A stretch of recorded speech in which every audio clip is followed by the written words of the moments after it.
Nope. Thank God. Yep. Oh, there is a God counterplan. I forgot about that one too. God counterplan.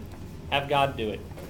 And then they might read Bible quotes or theological analysis, which says God is infallible, so he would have the best of all possible plans. You could read some Voltaire against him, I guess. The best of all possible plans still has flaws.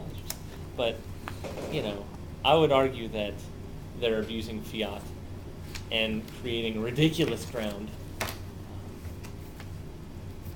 You said it was important for counterplans to have written text. Yep. I want to stress that I believe that it's equally important for permutations to have written text. Yeah. Because there's no cross-ex of the 1AR, so they don't have an opportunity to ask you questions about your permutation text. So you should probably have one to give them if they ask for it. If you do not, you open the door to them running some kind of abuse position on you for not having a text to present to them. Yeah. Remember I had said I said to make these theory claims about abuse stories and how they're skirting the issues and they should be voted down for it. If you start introducing that whole level of debate, make sure you don't do anything shady yourself that you'll be called out for. Cover yourself, write out permutations. Why not?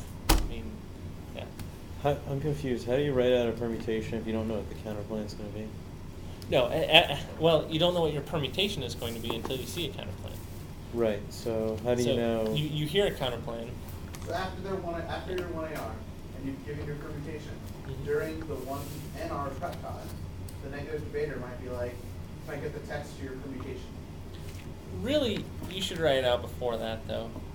Because you have time. No, you might not always have time. Well, you should. Right. Because you have to make sure you get the wording accurate. Otherwise, there was potential for movement. So write it out. You're writing this out during your prep time before the Right, 1AR? you shouldn't be making up permutations on the fly when you're answering a counterplan. Because if you are, you run the risk of running an extremely abusive permutation on X. Like you might mess up and run an intrinsic permutation or a severance permutation or a time frame permutation. I have done that before. If I'll give you an example. In high school, I prevented an economic collapse in nuclear war. My case did. And the negative strategy was they ran economic collapse good, prevents nuclear war. Trainer, DDEP. And they ran a counterplan that was either conditional or dispositional. I said, as one of my 19 responses or whatever, dispositionality allows for new advocacies to be made and abandoned without justification. This legitimizes intrinsicness perms. Therefore, perm plan could integrate renewable energies while slowly causing a period of economic decline away from growth without being depression. It's a ridiculous perm. Ridiculous. There's no precedent for it. It doesn't make any sense in the literature. It's intrinsic. It's nonsensical. But I introduced it. And before the one guy's rebuttal, he said, "What was that perm again?" I had to look at my flow, and I saw an arrow that said, "Perm, down econ, not growth." And so I had to say, I said something like, pursue an agenda away from economic growth that is a downward trend in the economy.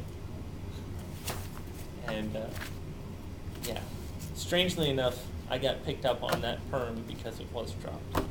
And it wasn't written down whatsoever. I couldn't perfectly recall it, but it was shady as hell.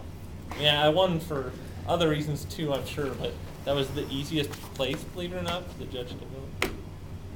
Yeah.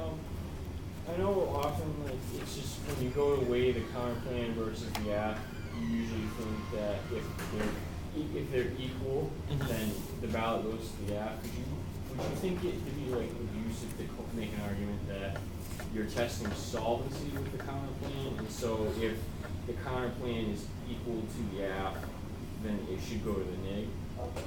Well, it becomes the burden of the counterplan to be competitive with the plan. Right. There is an assumption that, okay. So if I'm going to say a sentence, a 3-word sentence that is vital to negatives. Presumption is negative. The reason why presumption is negative, why negatives get the ballot if nobody speaks in a round, is because nobody's establishing why constructive engagement should be enacted.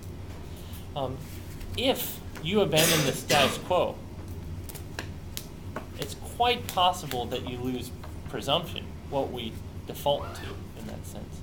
Because, because it's that status quo that we're testing the resolution against that you now say you don't really care about or advocate anymore. But, yeah. So that's why presumption shouldn't go that way.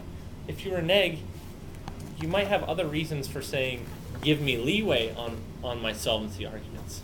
You might want to interrelate them with your topicality violation or your solvency advocate violation, where you say, there is no research whatsoever on this other than the crazy article they cut from a blog.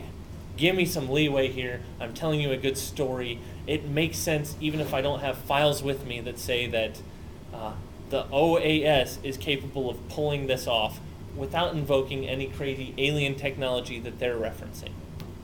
I mean, I can't really think of a scenario in which they would ever be launched. yeah. Like, Yeah, your I would- counterplan probably has a net benefit that the affirmative doesn't capture. Either an extra advantage to the counterplan or a disad that the counterplan doesn't trigger but the affirmative does. Right. If they turn that disad, now they're not equal. Like the affirmative is better than your Yeah. counterplan, right? Like if they don't turn that disad, you're running a risk of the disad, then the counterplan is probably slightly better. Even if it's 0.0001% of that risk, the counterplan is probably better. Like I just can't Well- really envision a world in which there's a tie. Or whether or not you would never want to argue this. If that just seems risky. I do remember a legalization counterplan once where it said have states legalize, and the only advantage was better solvency of the legalization issue. It said that if you had the states coordinating it instead of the federal government, you would have better local representation of oppressed minorities instead of just bigwigs in Congress saying it's okay now. And interrelated with this corporate crime advantage. They just claim to have solved it a little better. I mean, but